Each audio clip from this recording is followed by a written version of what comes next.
Hi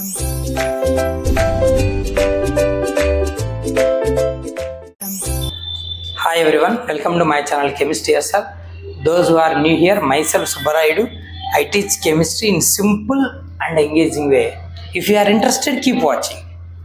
In today's session, we are going to discuss about oxidation number. What is meant by oxidation number and what are the rules to calculate oxidation number of an atom? Ivi chuddam. Intermediate first year or 11th class chemistry chapter redox reactions. Indulo మనం oxidation number అనే topic తీసుకుంటున్నాం. So ఏంటి oxidation number అంటే the charge. It may be A real are imaginary. ఓకేనా, రియల్గా అది carry చేస్తున్నది కావచ్చు లేదా క్యారీ చేస్తుండొచ్చు అని మనం అనుకోవచ్చు. So the charge which an atom appears to have when it is in combination. ఏదైనా ఒక ఆటము అదర్స్తో కంబైన్ అయ్యి ఉన్నప్పుడు, అంటే అదర్ ఆటమ్స్తో, అంటే అదర్ ఎలిమెంట్ ఆటమ్స్తో కంబైన్ అయ్యి ఉన్నప్పుడు తను ఏ ఛార్జ్ని అయితే క్యారీ చేస్తుంటుంది అని అనుకుంటామో, లేదా ఏ ఛార్జ్తో అయితే అది క్యారీ చేస్తూ ఉంటుందో ఆ ఛార్జ్నే ఆక్సిడేషన్ నంబర్ అంటారు. So the charge which an atom appears to have when it is in combination. ఓకేనా, రూల్స్ చూస్తే క్లారిటీ వచ్చేస్తుంది.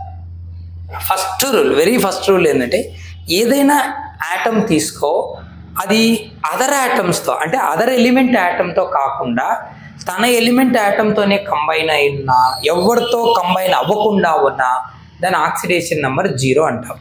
ఆ స్టేట్ను నేటివ్ స్టేట్ లేదా అన్కంబైన్డ్ స్టేట్ అంటారు.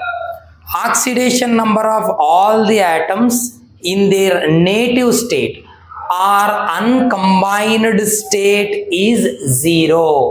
వేరే అదర్ ఎలిమెంట్ యాటమ్తో కంబైన్ అవ్వకుండా ఉన్నంత వరకు తన ఆక్సిడేషన్ నంబర్ 0 అంట. చూడు, oxidation number of hydrogen in H2 molecule 0. ఎందుకు? ఇక్కడ హైడ్రోజన్ మాలిక్యూల్ అంటే H సింగిల్ బాండ్ H. వేరే అదర్ ఎలిమెంట్ యాటమ్తో ఏమైనా కంబైన్ అయిందా? లేదు కదా, కాబట్టి 0. అలాగే oxidation number of oxygen in O2 molecule and O3 molecule. O2 అంటే ఏం రాస్తాం? O double bond O. O3 అంటే ఏం రాస్తాం? O ఒక చోట డబల్ బాండ్, ఒక చోట సింగిల్ బాండ్ వేసుకోవచ్చు, లేదంటే సింపుల్గా 2 డేటివ్ బాండ్స్ వేసుకోవచ్చు. ఇది ఓజోన్, ఇది డయాక్సిజన్. ఎక్కడ చూసినా ఆక్సిజన్ మరొక ఆక్సిజన్తోనే కంబైన్ అయింది, కానీ వేరే ఎలిమెంట్ యాటమ్తో కంబైన్ అవ్వలేదు. అలాంటి వాటిని నేటివ్ స్టేట్ అంటాం. అప్పుడు ఆక్సిజన్ ఆక్సిడేషన్ నెంబర్ ఎంత తీసుకోవాలి? 2 చోట్ల ప్రతి oxygen oxidation number 0. Oxidation number nitrogen in N2. Nitrogen ఎలా ఉంటుంది? N triple bond N. A triple bond is present between 2 nitrogen atom. Nitrogen combines with another nitrogen. No other elemental atom, వేరే element యాటమ్తో combine అవ్వలేదు. అప్పుడు దాని oxidation number ఎంత తీసుకోవాలి? ప్రతి నైట్రోజన్ది 0. Oxidation number of phosphorus in P4 unit ఇది. ఓకేనా, P4 మాలిక్యూల్. ప్రతి ఆక్సిజన్, ప్రతి ఫాస్ఫరస్ వేరే ఫాస్ఫరస్తోనే కంబైన్ అయ్యి, అంటే తనలాంటి ఐడెంటికల్ ఫాస్ఫరస్ యాటమ్తోనే కంబైన్ అయింది, కానీ వేరే ఎలిమెంట్ యాటమ్తో కంబైన్ అవ్వలేదు. దాన్ని నేటివ్ స్టేట్ అంటారు. సో ఇక్కడ కూడా 0ని. Oxidation number of sulphur in S8 molecule. S8 crown like structure, puckered ring structure అంటారు. S8, S6, S4 ఏవైనా తీసుకో, S2, వాటిలో వేరే ఎలిమెంట్ యాటమ్తో కంబైన్ అవ్వనంత వరకు తనతో తాను కంబైన్ అయినా కూడా దాని ఆక్సిడేషన్ నెంబర్ ఎంత తీసుకోవాలి? 0. ఇది అన్కంబైన్డ్ స్టేట్లో ఉన్నప్పుడు ఏ ఎలిమెంట్ కన్నా 0. మరి ఎలిమెంట్స్ కంబైన్ అయినప్పుడు ఎలా ఉంటాయి? అదే next rules. Next combined state గురించి చూద్దాం. ఓకే, ఇప్పుడు కంబైన్డ్ స్టేట్లో చూద్దాం. అన్కంబైన్డ్ అదర్ ఎలిమెంటల్ యాటమ్తో కంబైన్ అవ్వనంత వరకు ఏ ఎలిమెంట్ యాటమ్కైనా ఆక్సిడేషన్ నంబర్ 0 అన్నాం. మరి అదర్స్తో కంబైన్ అయినప్పుడు ఎలా ఉంటుంది, వాటి కాంపౌండ్స్లో ఎలా ఉంటుంది అది చూద్దాం. Oxidation number of fluorine in all it's compounds is -1. Fluorine ఎక్కడైనా తీసుకో, తన అన్ని కాంపౌండ్స్లో -1. Sodium fluoride NaF, fluorine -1. ఓకేనా, hydrogen fluoride, fluorine -1. What ever the compound of fluorine always carries -1. ఎందుకంటే అది పీరియాడిక్ టేబుల్లో హైయెస్ట్ ఎలక్ట్రోనెగటివ్ ఎలిమెంట్, దానికి ఒకే ఒక్క electron required to get neon configuration. Just ఆ ఒక్క ఎలక్ట్రాన్ తీసుకుంటే స్టేబుల్ అయిపోతుంది. కాబట్టి ఎక్స్ట్రా ఎలక్ట్రాన్ తీసుకోవడానికి డి ఆర్బిటాల్స్ లేవు, ఏ పాసిబిలిటీ లేదు. దాని దగ్గర నుంచి ఎలక్ట్రాన్లు తీసేవాళ్ళు లేరు, కాబట్టి ప్లస్ రాదు. తనకు కావాల్సింది ఒకే ఒక ఎలక్ట్రాన్, ఒకటి తీసుకొని -1 ఎగ్జిబిట్ చేస్తుంది. Oxidation number of alkali metals, lithium, sodium, potassium, rubidium, caesium, first A group elements అంటామే అవి. Alkali metals nothing but first A group elements. In their compounds is +1. For example sodium fluoride, ఇప్పుడు దాకా చూస్తే fluorine -1, sodium +1. ఓకేనా. Potassium chloride, potassium +1. So like this అన్ని alkali మెటల్స్కి వాటి కాంపౌండ్స్లో +1 ఎగ్జిబిట్ చేస్తాయి. అలాగే oxidation number of alkaline earth metals, beryllium, magnesium, calcium, స్ట్రాంషియం, barium, in their compounds is +2. For example magnesium fluoride MgF2, magnesium +2. ఓకేనా. Calcium chloride CaCl2, calcium +2. Calcium oxide CaO, calcium +2. ఏ compound అయినా సరే ఈ ఆల్కలైన్ అర్త్ మెటల్స్ అంటే second A group elements అంటాం కదా, వీటి oxidation number వాటి కాంపౌండ్స్లో ఎంత ఉంటుంది? +2. ఓకేనా. Now come to oxidation number of oxygen. Oxygen విషయాన్ని గమనిస్తే ఆక్సిజన్ మనకు ఒకే ఆక్సిడేషన్ స్టేట్ కాదనైనా వేరియబుల్ ఆక్సిడేషన్ స్టేట్స్ ఎగ్జిబిట్ చేస్తుంది, మోర్ దాన్ 1. చూద్దాం అవేంటివో. Oxidation number of oxygen in its oxide, జనరల్గా calcium oxide CaO, calcium carbonates, oxides ఏదైనా ఎక్కడైనా చూస్తే జనరల్గా -2 ఉంటుంది ఆక్సిజన్ వాటి కాంపౌండ్స్లో. కానీ చూడు ఇప్పటిదాకా చెప్పినది చూద్దాం. MgO oxygen -2, magnesium +2. ఓకేనా. ఇలా మెగ్నీషియం ఆక్సైడ్ ఎక్కడైనా మోస్ట్ ఆఫ్ ద కేసెస్లో -2 ఉంటుంది. కానీ కొన్ని ఎక్సెప్షన్స్ ఉన్నాయి. In peroxides, hydrogen peroxide H2O2, OOH, H2O2 అంటే ఇక్కడ పెరాక్సైడ్ అంటే ఏంటంటే O bond O, oxygen single bond ఉంటుంది. ఎక్కడైనా ఓ సింగిల్ బాండ్ కనిపిస్తే దాన్ని peroxy bond or peroxy link అంటారు. అక్కడ ఆక్సిజన్ ఆక్సిడేషన్ నంబర్ -1 వేసుకోవాల్సిందే. So this is called peroxy link. Hydrogen peroxide -1. Sodium peroxide Na2O2, barium peroxide BaO2, వీటన్నింటిలో కూడా ఆక్సిజన్కు ఆక్సిడేషన్ నంబర్ ఎంత ఉంటుంది? -1. తర్వాత in super oxides KO2, potassium super oxide. Already చెప్పాం potassium +1 అని. 2 ఆక్సిజన్లకు -1, each oxygen -1/2. ఒక్కొక్క ఆక్సిజన్కు -1/2 ఉంటుంది. పొటాషియం సూపర్ ఆక్సైడ్, ఓకేనా. Rubidium super oxide RbO2, like this. ఇలాంటి సూపర్ ఆక్సైడ్స్లో మాత్రం -1/2 ఉంటుంది. తర్వాత in oxygen difluoride OF2, 2 ఫ్లోరిన్లు -2, oxygen మాత్రం +2.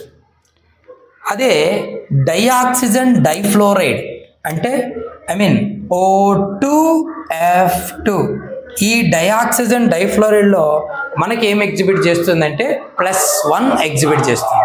ఓకే. Dioxygen difluoride 2 ఆక్సిజన్లు 2 ఫ్లోరిన్లు. ఇక్కడ ఆక్సిజన్కు +1 వస్తుంది. 2 ఫ్లోరిన్లు -2, 2 ఆక్సిజన్లు +2, ఈచ్ ఆక్సిజన్ +1. ఓకేనా. ఎలా కనుక్కుంటాం అనేది కూడా రూల్స్ని బేస్ చేసుకొని క్యాల్కులేట్ చేద్దాం తర్వాత. So oxidation number of hydrogen, ఇప్పుడు హైడ్రోజన్ మాట్లాడుతున్నాం. జనరల్లీ +1, జనరల్గా హైడ్రోజన్కి ఎంత ఉంటుంది? +1. బట్ ఇన్ మెటల్ హైడ్రైడ్, ఒకవేళ హైడ్రోజన్ మెటల్తో కంబైన్ అయిపోయి మెటాలిక్ హైడ్రైడ్గా ఉంటే hydride, sodium hydride, calcium hydride, barium hydride, అప్పుడు ఆక్సిడేషన్ నెంబర్ ఎంత తీసుకోవాలి? -1 తీసుకోవాలి. ఓకేనా. ఇవి ఫ్లోరిను, ఆల్కలి మెటలు, ఆల్కలైన్ ఎర్త్ మెటలు, ఆక్సిజను, హైడ్రోజను. ఇంకొక 3 రూల్స్ ఉన్నాయి, అవి కూడా చూద్దాం. ఓకేనా.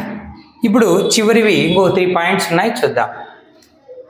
ఇక్కడ ఏదైనా ఒక న్యూట్రల్ మాలిక్యూల్ తీసుకున్నాం అనుకో. For example sodium chloride neutral, లేదా సోడియం ఫ్లోరైడ్ ఇది neutral molecule, calcium oxide neutral molecule. ఓకేనా.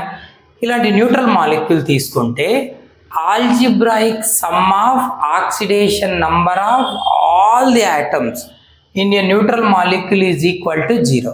అలాంటి ఒక న్యూట్రల్ మాలిక్యూల్ తీసుకున్నప్పుడు అందులో ఉన్న అన్ని ఆటంల ఆక్సిడేషన్ నంబర్ల సమ్ అనేది 0కి equal. For example sodium alkali metal +1 అని చదివాం, ఫ్లోరిన్ ఆల్వేస్ -1 అని చదివాం. రెండింటి సమ్ దేనికి ఈక్వల్ అవుతుంది? +1 + -1 = 0. అలాగే calcium oxide, calcium +2 alkaline earth metal, oxygen -2. So రెండు సమ్ చేస్తే దేనికి ఈక్వల్ అవుతుంది? 0. ఇలా ఏదైనా ఒక న్యూట్రల్ మాలిక్యూల్ తీసుకుంటే అందులో ఉన్న అన్ని ఆటంల ఆక్సిడేషన్ నంబర్ల ఆల్జిబ్రాయిక్ సమ్ అంటే టోటల్ సమ్ వాల్యూ 0కి ఈక్వల్ అవుతుంది అంటాడు.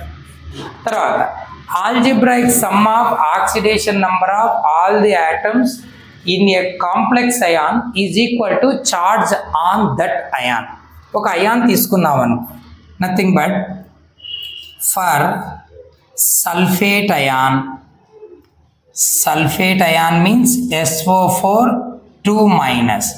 సల్ఫేట్ అయాన్ తీసుకుంటే ఇందులో ఉన్న అన్ని అంటే సల్ఫర్, 4 ఆక్సిజన్స్, వీటి యొక్క ఆక్సిడేషన్ నెంబర్ల సమ్ వాల్యూ దేనికి ఈక్వల్గా ఉంటుందంటే equal to charge on that ion -2కి ఈక్వల్ అవుతుంది. అలాగే for nitrate ion NO3- net charge దేనికి ఈక్వల్ అవుతుంది? -1. ఒకవేళ నువ్వు chloride ion Cl- net charge దేనికి ఈక్వల్ అవుతుంది? -1. అలా ఏవైనా ఒక అయాన్ తీసుకున్నప్పుడు లేదా కాంప్లెక్స్ అయాన్ అంటే మోర్ ఆటమ్స్ ఉన్న అయాన్ తీసుకున్నప్పుడు వాటి నెట్ చార్జ్ దేనికి ఈక్వల్ అవుతుందంటే వాటి ఆక్సిడేషన్ నంబరు దేనికి ఈక్వల్ అవుతుందంటే దాని నెట్ చార్జ్కి ఈక్వల్ అవుతుంది. సో ఇలాంటి చార్జెడ్ స్పీసెస్ యొక్క నెట్ ఛార్జ్ వాటి అన్నింటి ఆక్సిడేషన్ నెంబర్ల సమ్ము ఈక్వల్ అవుతుంది. Last oxidation number of any atom of an element never exceed it's group number. ఏదైనా ఒక ఎలిమెంట్ తీసుకో, ఆ element atom oxidation number maximum ఎంత ఉంటుంది? 0 ఉండొచ్చు, లోయర్ వాల్యూ మైనస్లలో ఉండొచ్చు, ప్లస్లలో ఉండొచ్చు, బట్ మ్యాక్సిమం ఎంత ఉంటుంది? అది ఏ గ్రూప్ ఎలిమెంట్ అవుతుందో ఆ గ్రూప్ ఎలిమెంటే మ్యాక్సిమం, అంతకు మించి ఉండదు. For example first A group ఎలిమెంట్లో maximum oxidation number +1, second A group element maximum oxidation number +2, అలాగే seventh A group element maximum oxidation number +7. For example chlorine Cl2O7, ఓకేనా? క్లోరిన్ హెప్టాక్సైడ్ అంటారు. ఇక్కడ క్లోరిన్ మ్యాక్సిమం ఆక్సిడేషన్ స్టేట్ +7 ఉంటుంది అంతే. So Cl2 0, HCl Cl-1. So 0 ఉండొచ్చు, మైనస్లు ఉండొచ్చు, ప్లస్లు ఎంతైనా ఉండొచ్చు, బట్ మ్యాక్సిమం ఎంత ఉంటుంది? తన గ్రూప్ నెంబర్.